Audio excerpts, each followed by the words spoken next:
Well, thanks everybody for coming back. We are going to have our final and certainly going to be very interesting panel discussion because some of you haven't spoken before. Should we just go down and have everybody do a quick introduction so the audience knows who you all are? Anne?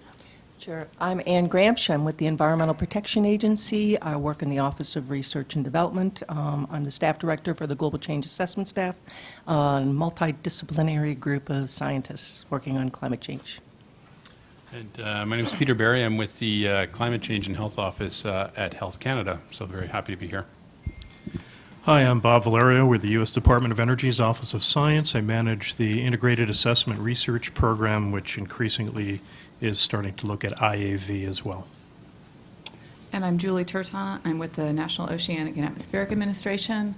I'm technically with the Ocean Service, but I'm detailed to the Climate Program in Oceanic and Atmospheric Research. If that wasn't enough acronyms to confuse you, I hope you're awake now.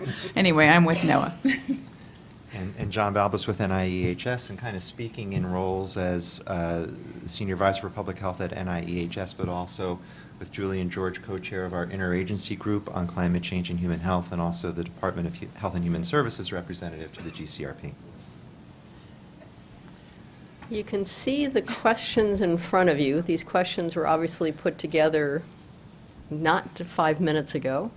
And so these are actually just for starting discussions. It's a real opportunity for everybody to engage with the agencies and ask questions. You've heard a number of questions that have arisen over the last day and a half that would be interesting to take up. But why don't we start with the first question, and the rest of you can start thinking about the questions that you would like to ask, and as people come up to the mic or we have questions on the phone, we can add other questions. So the first question is, how can research and science policy institutions better engage with one another to shape and integrate climate change programs and activities? Julie, would you like to start? I think I can do that. So a couple of points. John mentioned we co-chair an interagency climate change and human health group. It's a body of the U.S. Global Change Research Program, which is, if you don't know, I imagine most people do, it is 13 agencies that are working together to address climate change issues, and we operate under a Global Change Research Act. So for the Climate Change and Health Group, one of our objectives, actually, from the beginning, has been to facilitate joint research opportunities. And as a slight aside, I feel compelled to just make sure that while we've talked about the lack of joint funding, it's not that we don't know how to do it, and some of us actually have done this before, EPA and NOAA and NASA, the Electric Power Research Institute, and somebody else I'm forgetting now. NSF. Thank you, NSF. That would be really bad. Did collaborative funding several years in a row, pooling resources. On the oceans and human health front, we jointly funded things with NIH and NSF as well. So, and I'm sure others have other stories. So it is possible to do.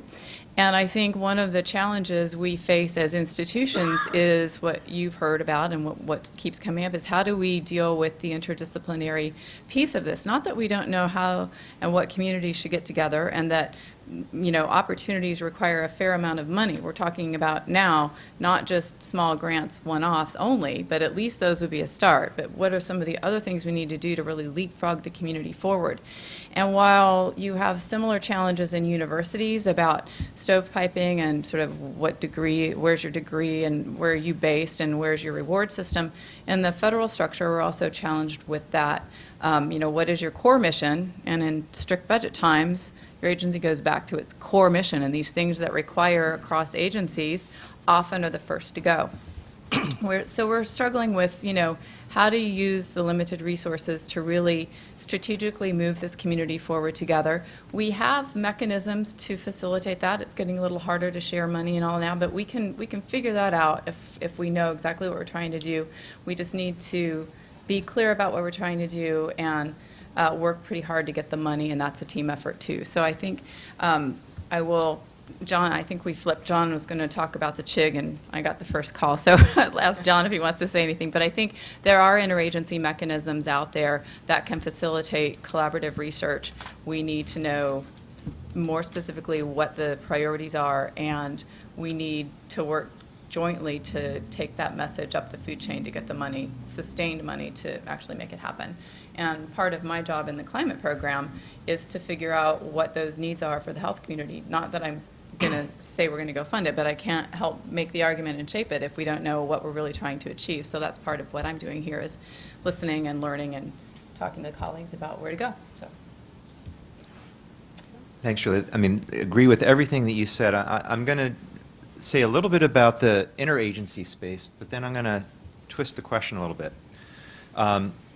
So the first thing I would say is that for the last 5 years, we've had this interagency group.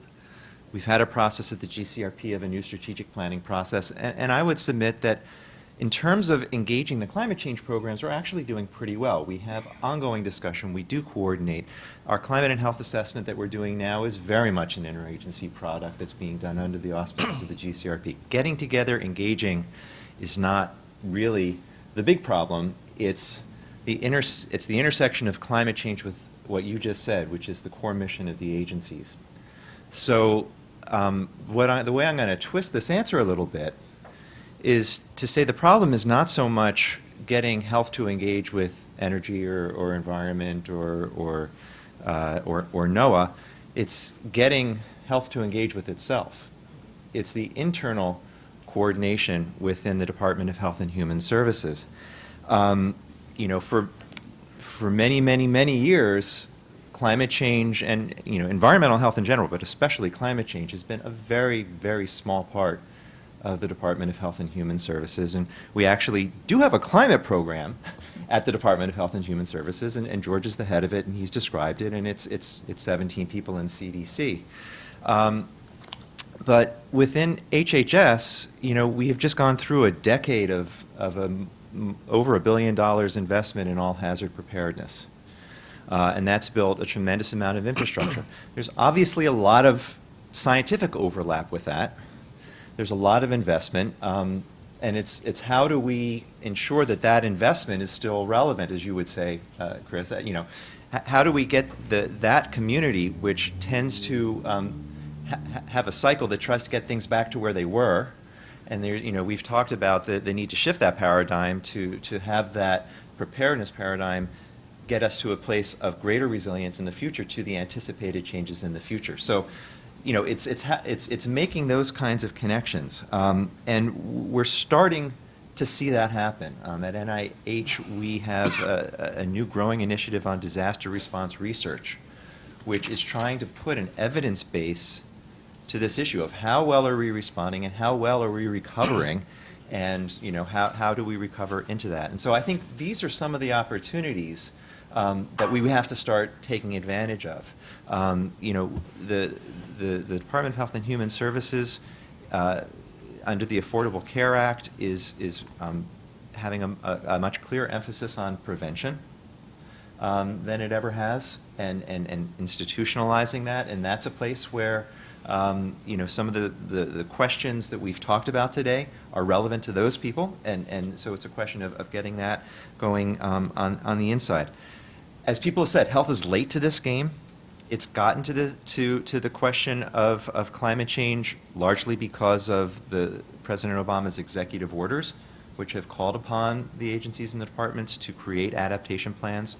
And so, as I said, we had our very first all HHS briefing on climate change just last August, the first time anything like that's happened.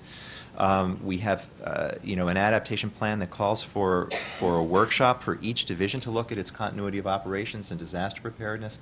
So this is the right time again, but we have very few resources that have been put to this, and it is a question of providing value to the people who have to make decisions in those areas, based on the kind of information we can provide to them.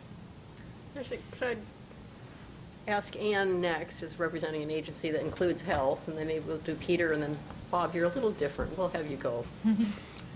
provide Batting perspective. cleanup, is that? Sure. So this, I should first say that I'm representing my own views and not the official views of the agency. Initially thought of this in terms of a tale of two health effects efforts in terms of developing kind of an integrated look. And so I think of like the air quality and health work, that we've done in support of our regulatory programs versus the climate change and health work that we've done. When we go back in the Wayback Machine to the 80s, and we look at where those two fields were. So in 1987, under the Climate Protection Act, EPA did a major health assessment. We spun up entomological models to look at distributions of disease vectors. We did heat mortality modeling. We looked at acclimatization using an analog city approach. So a lot of the same things that we've just heard about 30 years later, people are still doing the same things. We looked at vulnerability indicators, Janice Longstress piece, looking at that, trying to integrate that stuff. So we had that work going on. We also had all this air quality and health work going on. And a lot of that was one-off studies. Often there were fights within the health community between the toxicologists and the clinical people and the epidemiologists saying, well, what you're doing is not really science and all that kind of stuff. We're doing one pollutant at a time. We were doing very localized studies like the Denver brown cloud study and so on and so forth. And when we then turn forward the clock 30 years later, it's like the health work is still kind of in that same spot. And then I look at the air quality and health modeling, and the most recent version of BenMap came out just this last year, a GIS-based framework, a community edition, has all the, all kinds of health response functions in it. It has become our model that we use for all of our health modeling and all of our regulatory programs. It's increasingly being used by any community anywhere. That's one of the great things when they open it up. So it's kind of like, so we see a lot of progress there, and we don't see the same kind of progress in climate and health modeling. And so you say, well, what's different? Well, partly what's different is that something happened in 1990, the Clean Air Act amendments required EPA under Section 812 to prepare comprehensive health assessments every 2 years that would quantify the impacts of the Clean Air Act writ large. So we had to all of a sudden start looking at all of the pollutants, not just one at a time. We were going to have to do this on an ongoing basis. And so our initial response was, well, let's stitch together what we have, right? And it was like not very good, and then people were talking about all kinds of crazy stuff. Well, let's use the incidence rates in California and project them across the entire country. And, so we didn't do that kind of stuff. But what we did do, what EPA did invest in, was the development of BenMap, what eventually became BenMap. So, I think partly it's driven by the need, by this requirement that we do this kind of health assessment work every 2 years. We also have a wealth of, obviously, health literature to draw on that's in support of our regulatory program, a huge research program. But I would say in climate and health, there's similarly a lot of work that can be leveraged and drawn on and applied in this new application and incorporated into an integrated climate change and health model. So in terms of moving forward, I think one of the things we have to do is look at how we can leverage, for example, the disaster work, other types of work where they have looked at, for example, temperature sensitivities. And that happens in a lot of things, in a lot of models. We control for weather, right? Air pollution studies, we control for weather in all of them. Can we turn that around and start informing on temperature, precipitation, weather sensitivities? So I think that there's a lot of leveraging of existing work that we can do. I think we should also look at a model like BenMap and say, can it provide the platform? Does it have sufficient flexibility? Right now there's 250, I think, dose response functions that are incorporated in BenMap. So could we incorporate other geo-referenced information, other dose response functions, for example, for water, for vector-borne diseases, and so on. So begin exploring that. And we actually have some work going on right now to see if we can extend this platform in order to do that. So I think that, I think a lot of this is that all of a sudden progress is going to happen, and it's going to happen pretty fast if we're smart about this and if we really look at what do we have to draw on, what can we bring in. The last thing I would say is that we need to be bold. Right? We have to be willing, we have to embrace getting wrong. When we first started developing BenMap, we were wrong. We were wrong in a lot of places. That's okay. I don't think we can be afraid of that. And the first work that we do is we're going to be wrong.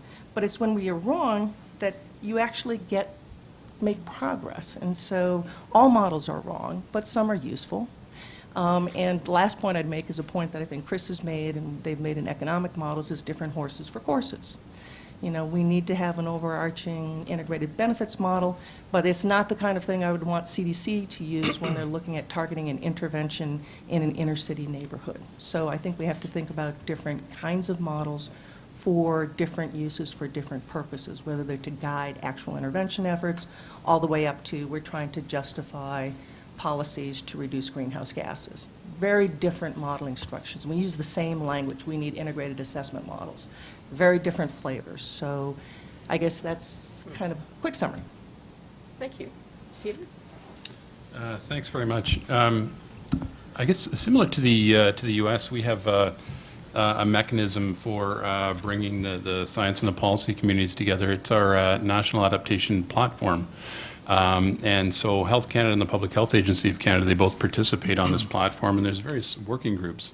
There's a water working group, an infrastructure working group, and this provides a really good opportunity to be able to share information and to be able to learn from other sectors, like how the engineers are using these models. And this has been mentioned about the importance of learning from others. So we do have that mechanism, which is relatively new, but working quite well. But in terms of how we might need to evolve that for a better sort of health presence, I think it's useful to sort of think about where the health community is at and where the decision makers are at, and how maybe they've evolved in terms of some of their perceptions and their framing the issue. I actually think we've been really quite successful, a lot of the people in this room, in terms of changing how the level of knowledge of a lot of public health decision makers, and how they've framed some of these issues. Because certainly in Canada, they're demanding more information about impacts, vulnerabilities, adaptation. They're asking for more information about co-benefits of taking actions, and they're actually starting to ask about mainstreaming, about how do we use some of this information from models to regularly in our everyday processes. And so we get questions about multiple benefits. When addressing the urban heat island, do some of those measures also address the mitigation of flooding or the mitigation of drought? And so I think we're in a different position than we were in 10 years ago. And so these institutional mechanisms that link these groups really have to respond to that, as do the models, the future models. So, and I guess just one last comment in that regard. There still is a real desire from the health community to be able to link into the urban planning community and to these folks and have that dialogue. We're still not there yet, even the emergency management officials, and so the mechanisms that we develop really have to support that dialogue a bit more. Yeah, so same caveat applies for me. These are my own opinions and not necessarily the opinions of the department. But with that context and a great segue, it strikes me that there's really two dimensions to this first question. One is how we actually frame the problem. And that actually speaks strongly to who comes to the table and whether we've actually got the right people at the table to work this within agencies, but also engaging the broader communities and what resonates with them. And then the second one is sort of the mechanisms. So if you think about the way we frame this, we tend to want to take our sort of disciplinary expertise in the climate space and think about moving that out, or in the health space and drawing, these connections with the climate system. It's kind of intriguing. Actually, somewhere along the way today, it became apparent to me through some of the other speakers that it's really not clear in many of these individual impact spaces within the health sector whether that science actually confirms the climate connection yet or not, and yet we know things are happening, right? Many dimensions of regional and global change, many factors weighing into this, and we haven't teased out sort of the multidimensionality of some of these complex issues. So I think when we think about engaging and working this space, we need to think more broadly than just climate impacts. We need to think about regional, change, local change, global change in interactions with trade, and how food moves around the system, where the water impacts are going to be, and how systems will adapt, actually. Part of this is driven by the climate system. Part of it will just be driven by the evolution of urban systems and settlements writ large that depend on many things like population dynamics, migration, some of which will be impacted by the climate system, but a lot of it not driven by the climate, but driven by economic and other factors. There's a whole issue of aging infrastructure. My colleague Ann and I have spoken about this before too. But understanding these kinds of complex systems and their potential evolutions, realizing this is not deterministic modeling, right? What we're doing is exploring thresholds, tipping points, and sensitivities in the context of science-based approaches and quantitative approaches, but the uncertainties are enormous. You only have to look at the way they run the IPCC process. And so, you know, we spent a lot of time trying to model the climate system right, but if you think of the front end, they drive the front end of this process by 4 RCPs that vary wildly from doom and gloom to, you know, butterflies and bees.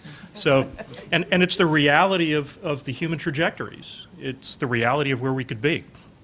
So having said that, mechanistically, we've got a lot of collaborative opportunities through the USGCRP, as my colleagues have mentioned, and also bilateral and trilaterals with other agencies on common topics.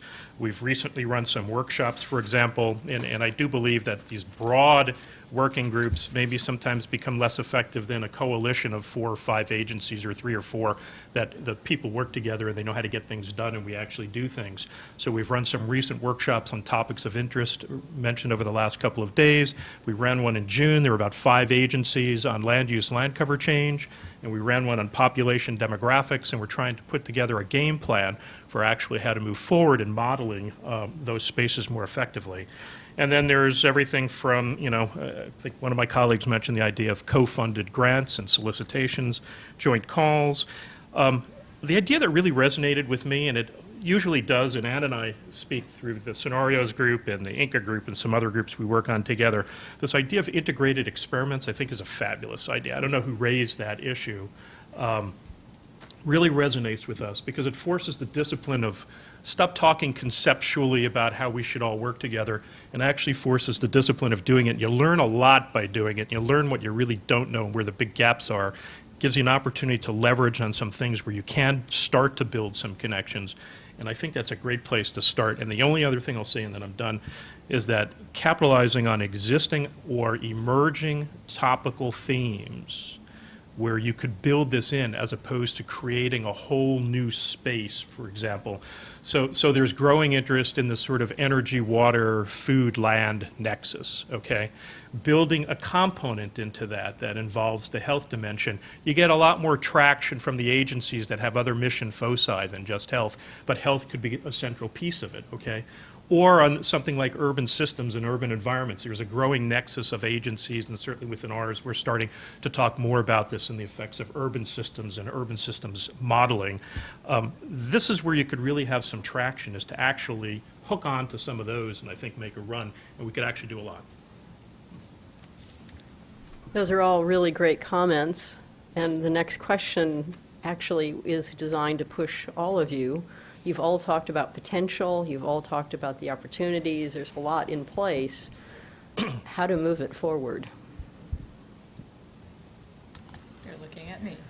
Anyone who wants to start, John's sitting in a place where I can't actually see So him. lean forward a little bit more. Communication is everything. I'll start and talk for a little bit and then, you know, give you a chance to. So first of all, I think the ongoing health assessment that's going on, this multi-agency health assessment, I think is actually going to be very, very helpful in terms of identifying where some of the key gaps are, because often a big part in modeling is you got to know what it is that's really important to go after. And I think the health assessment will be very helpful in that. I think in terms of specifically for EPA, we're actively looking at can we extend the BenMap platform to become a health risk model for climate change writ large. We even have an acronym for it, ICHIM, you know, the Integrated Climate Change Health Impacts Model. And we're looking at both extending it and perhaps doing some demonstrations with it. So I think those are a couple of things. I think if we were to look at our existing health systems that we have to project forward, the research, where we've done some predictive modeling, to kind of canvas that and see what the potential is for those kinds of things to be extended further into the future, maybe on a decadal timescale, might be a useful next step as well. John? I'm just going to offer some thoughts now wearing an NIH hat. And there are a couple of things that have been done in a couple of areas that we're looking to see if we can do that, start to leverage the modest amount of resources that we have to put into this. First of all, I just want to mention that the first thing that we need to do is to build the community of health researchers who have expertise in using climate data, climate modeling, who think in this way. And we're just on the tail end now of a 3-year pilot grant funding program. Carolyn Dilworth is the program manager for it. That has been very successful. From our institution's viewpoint, at least, we funded 19 that we have funded. And with additional grants being funded by some of the other institutes of NIH, there were originally nearly a dozen institutes that had signed on to it. That has started to build that community. The other thing, and that's building a domestic community for this. And some of those investigators, the research is coming out. It's helping to, a lot of that work has been methodological. A lot of it is advancing the science. And I think in the next couple of years, just like with the climate health assessment, we'll be able to take a reckoning. And as we did a couple of years ago, bring together the climate and health programs grantees from CDC, who are also at this same time developing the answers that they need and understanding their needs for vulnerability assessments, and kind of take that to the next level. So that's a piece that's going to move things forward considerably. I think those three things in conjunction.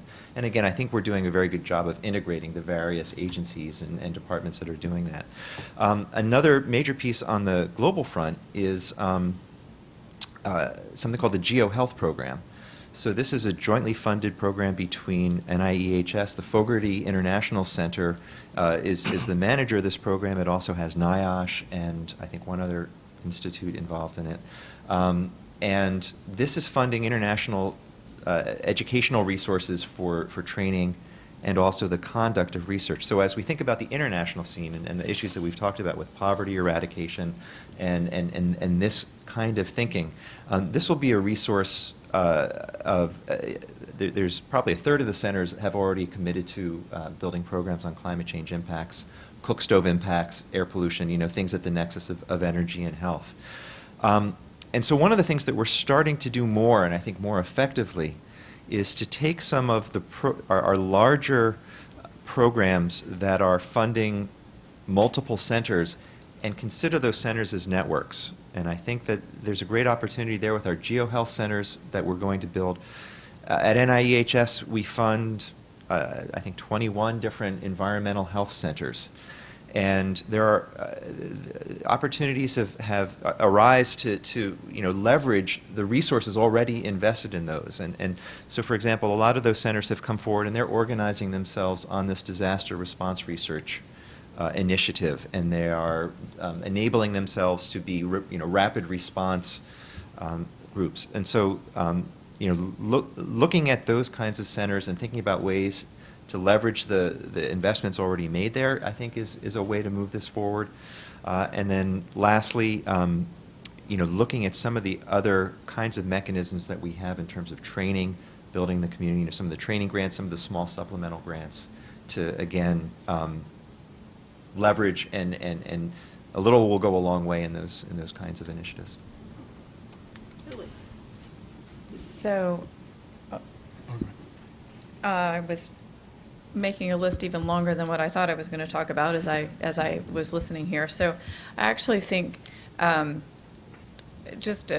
not going to start with the disclaimer. What I am going to say is that at NOAA, part of what we strive for is to make sure that our products are useful and of service to our partners. So we don't, we're not a public health agency, but we have information that public health partners need. And part of the goal is to work with the public health partners, and this, we already know there's lots of scales of what that means from WHO to local level, but to figure out what the requirements are, what you need from us. And sometimes that's collaborative research, often that is, sometimes it's an operational product. So I'm going to pause for just a second and say, you know, we have very strong interest in addressing health needs from the head of our weather service, the head of the climate program, people involved in our fisheries service that are interested in understanding how our products can be used, what we need to be developing. We have a long-standing commitment from most of you know the NCDC, the Climate Data Center, have been involved in climate issues for a long time. So we're not exactly new to the issue. It's just how do we bring these resources to bear on health in a more sustained and integrated and purposeful way. So a couple of ideas on that. The NOAA is beginning to, or not beginning to, is beginning to address this sort of climate weather continuum and not trying to get beyond the weather timescales to seasonal, decadal, and bridge the gap from operations on those timescales as well. Not going to worry about who does it, but as an agency, that's what we're trying to do. We do have a research piece which tends to focus on seasonal, interannual, and decadal timescales too. So I think there's pieces of both of those that are important for where we go. As part of it is when there is something that needs to be produced in an operational way, that's what we do. We're the prediction guys. So it's what actually makes it to that level. In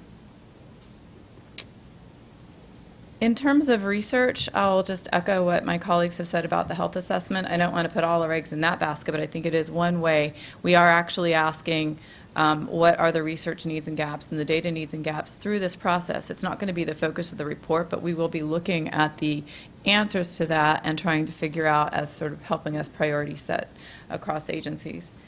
The other piece that's sort of related is this whole notion of sustained assessment.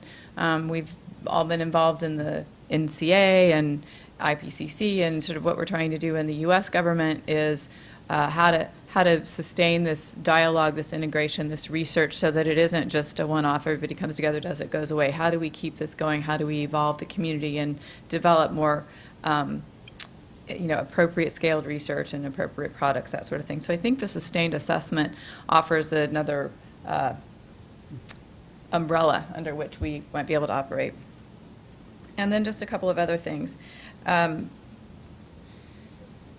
the international context, public health partner is WHO. We have European colleagues here, Canadian colleagues here.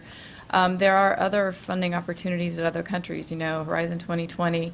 To the extent that those of you have colleagues in other countries, I would encourage you on a research mode and also on an institutional mode to be in discussions. I know some of us are already working with our European and other counterparts to help define that, because some of these things are not just country to country. I mean, the same issues we're talking about scale, it would be much more beneficial if we were looking at some of these larger issues across, country boundaries as well. So I put that out there as I think another opportunity, and there are lots of bilaterals going on that we could leverage, and Horizon 2020 is the one that comes to mind mostly.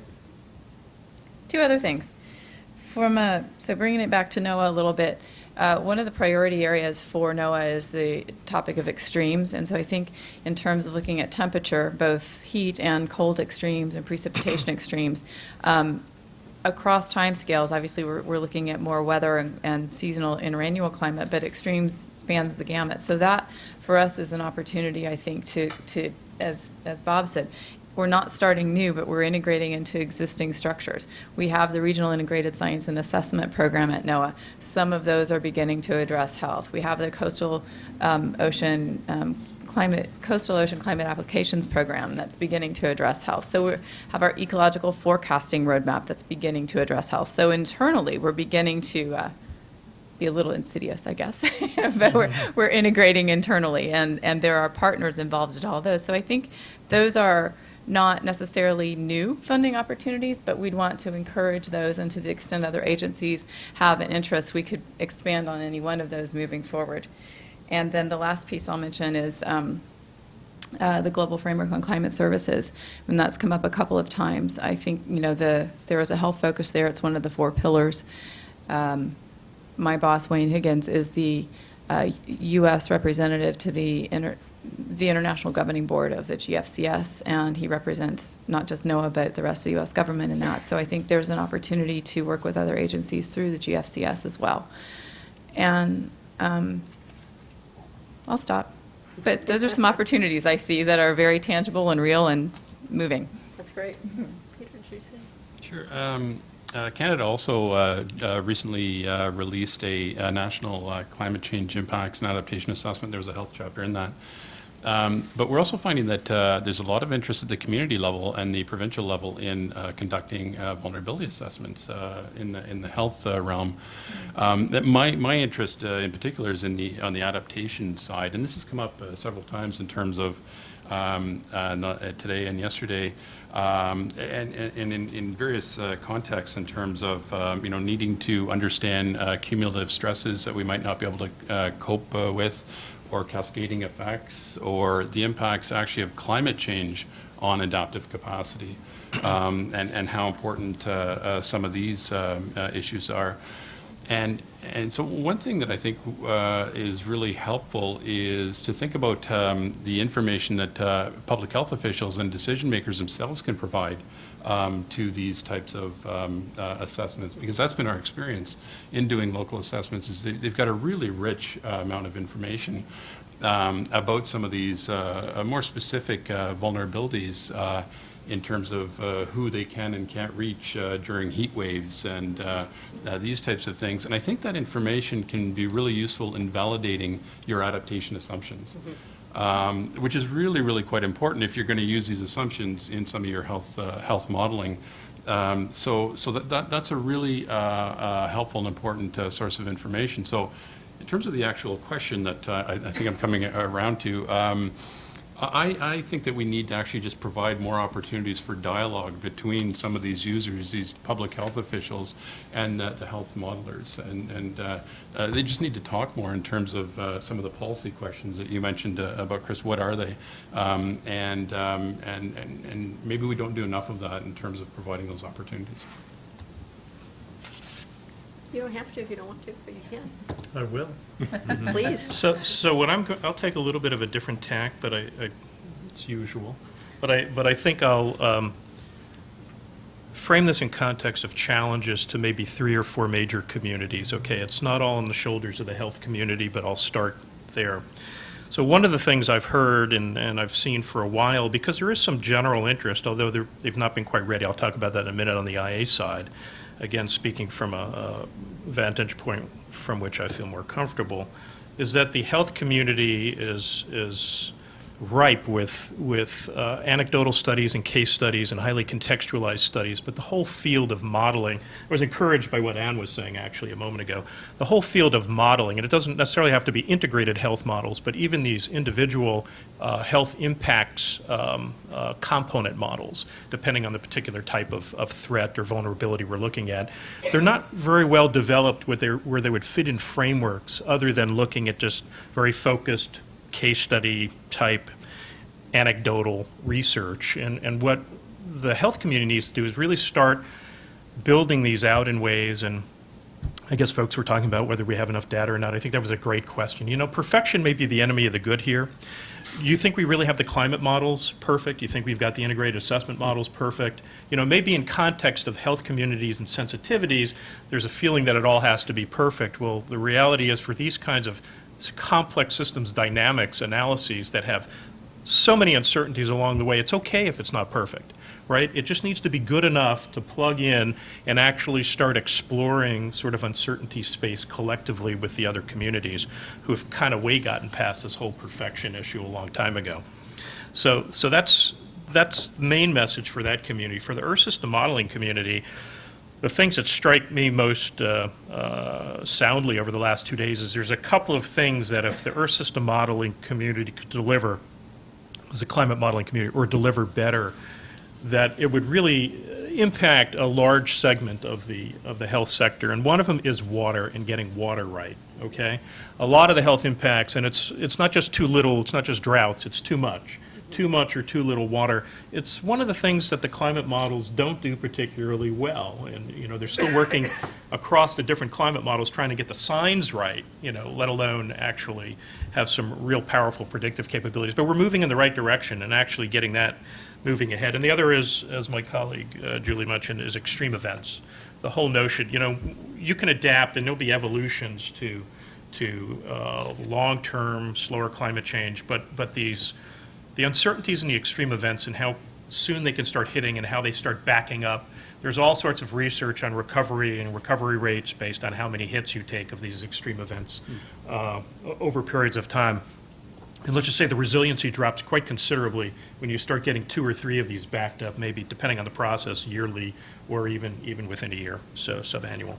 So focused work in those areas would be great. The integrated assessment community, same thing. There's some major challenges. And if we want to start accepting the handoffs and the hooks with the health community, we need to get some things right. Traditionally, in the past, the scales were all wrong for health research. For impacts, adaptation, vulnerability research in general, the scales are just wrong. Okay, and then the fact that they didn't include things like water, well, you know, so that's a problem. And we're talking about continental scales, well, that's a problem. So we've been investing quite substantially over the last several years in research to get the scales, both spatial and temporal, right. The seasonality matters. We're not quite there yet, although we actually can output seasonal data from at least one of the models, but we don't typically use it, and I don't know if we fully believe it. But getting the scales right, getting water in it, getting the demographics and population part, as somebody mentioned, it's treated, I think Tony maybe mentioned it, it's treated exogenously for these models. So we're investing in work at NCAR, for example, to look at building a community demographics model. But there's leading work that's being done at EPA with ICLUS and looking at coupled population demographics and land use cover components as well. So bringing this together, and we're working more as an interagency community, I think will really help, and then building in communities. And then finally, in the IAV space more generally, the whole notion of building out what I would call connected infrastructure dynamics models, and then maybe linking them with integrated assessment models to think about potential evolutions of settlements, okay? They will be constrained by natural resources, water, energy supply, a variety of things. We do work in an international trade and goods society, so they're influenced by these things, and we've seen significant shifts in urban evolution, and there are different pathways for urban evolution. Understanding what things might look like 50 to 100 years from now in some of these areas, that's a very different question than 10 to 20 years. And you only have to look back in our own history 100 years ago. Okay, and I think everyone would agree things are vastly different, and they're going to be vastly different in the future. And as Gary Gernard raised a question about the role of technology, one of the things, so the integrated assessment models have typically used energy technology. It's been one of their pathways for exploring mitigation and looking at ranges of scenarios and modeling constructs. We need to look at technology more broadly. We need to look at water technology. We need to look at infrastructural technology and interconnects. A variety of things that actually will speak to not only how they might progress, but what kind of resiliency and adaptive capacity they provide or enable in a more connected sense. So that's it. I'm done.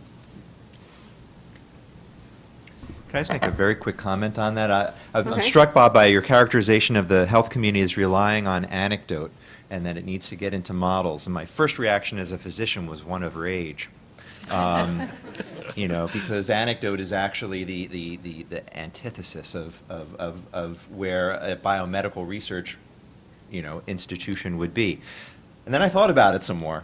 But my comment is that, you know, for 90% of biomedical, or 95 or 99, it's actually the opposite. It's actually incredibly rigorous, expensive investment in evidence basis for every single decision that gets made in a medical sphere. Right. And yet, on the other hand, the whole point of this disaster research response initiative is that the entire disaster response has been built on anecdote and common sense. And this is the way we've done it. And gosh, it's an emergency. How can we, you know, like do research when we're having to, you know, have this urgency in front of us? So I think there is a paradigm shift, but it's coming from different places. Right. And the problem is that, you know, the health community tends to be reactive and to look backwards and not think so much about what might happen in the future. And that's the mindset that really has to be changed. We're just about out of time, and so I will be quite provocative with one last question. That we've heard how well the agencies are now working together. We've heard on the interagency assessment on climate and health that the agencies themselves are doing much better than they have perhaps in the past. In terms of actually building a research community, and again, I'm going to push and be provocative, what Ann said is EPA is mostly going to focus internally. What NIH is going to do is build on work it's already done. Julie and Bob both said there may be some opportunities. We're in a constrained funding environment, but these are not encouraging messages. These are not messages that will build a research community out there on which the agencies can call on to support the work that they're doing. And I understand none of you can make commitments, but it is a significant problem we've been talking about throughout this meeting of there just isn't the funding.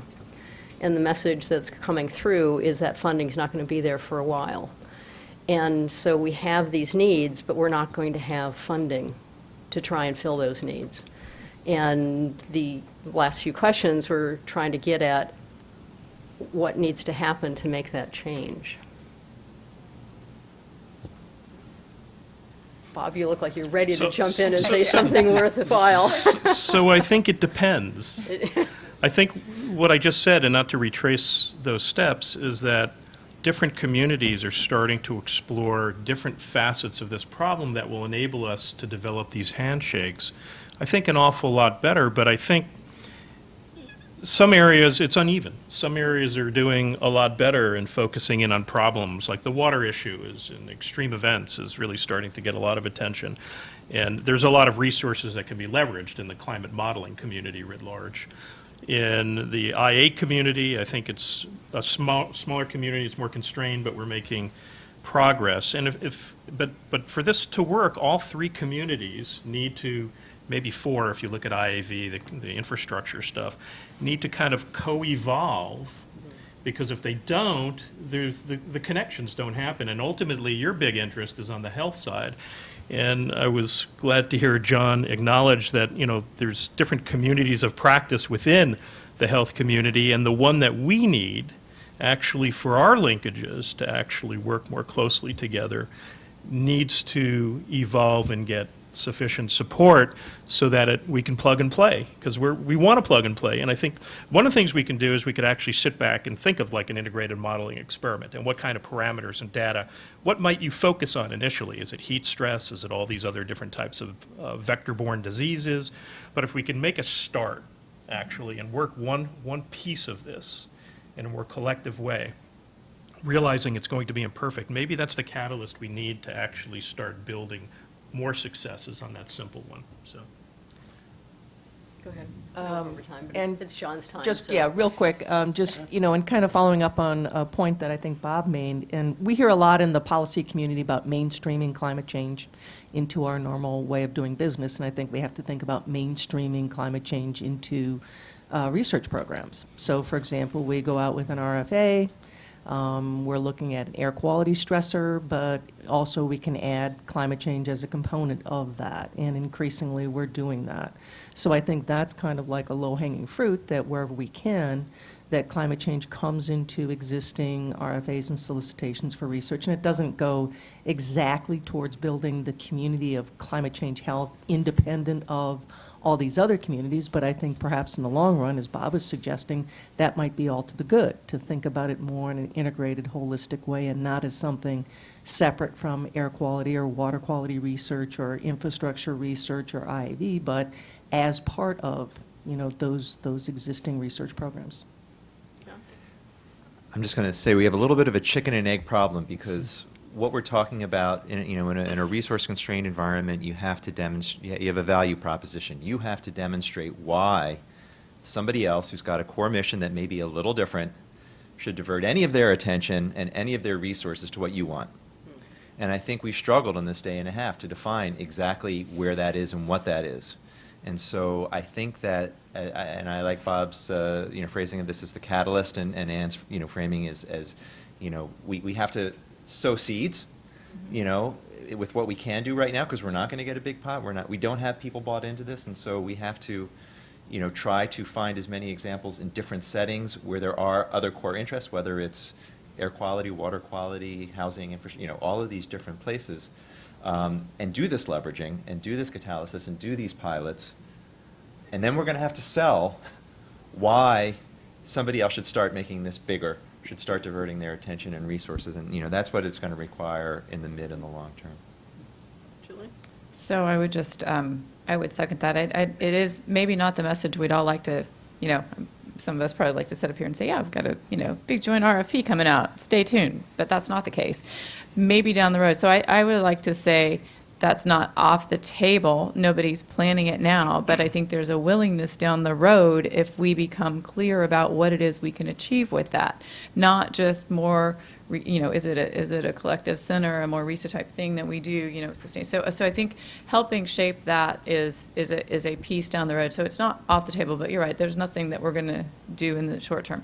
And I also think that might not be bad because we are sort of infiltrating the other communities, which I think does help us make the case in the long run. So I think it's a different approach than maybe what we thought we'd need, and I still feel like at some point, once we have a clear vision of maybe through this experiment, the experiments and some of the smaller pilots, we can articulate what we need, and after we have that level, it will be a collective effort to find the resources. I don't think anybody thinks we're going to be flush with the dollars we had in the 90s or earlier. So we have, every dollar we have for something is a dollar somebody else doesn't. So we have to be clear about what we're going to do with it, what the benefit is, and why we should have it.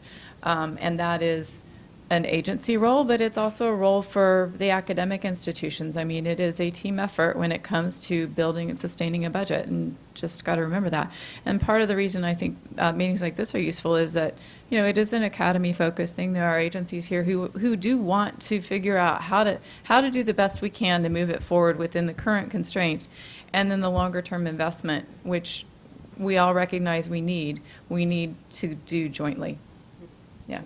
One last point. I think evaluation is going to be a very important part of this, and we haven't really talked about that very much, but I think evaluation throughout really needs to be part and parcel of this, particularly over the longer term, that we're going to need to be able to demonstrate, how this research is really helping us adapt, how it really is protecting the health of Americans, and that building that into our research programs, into our integrated models, into everything, is we just have to increasingly get in that mindset, I think.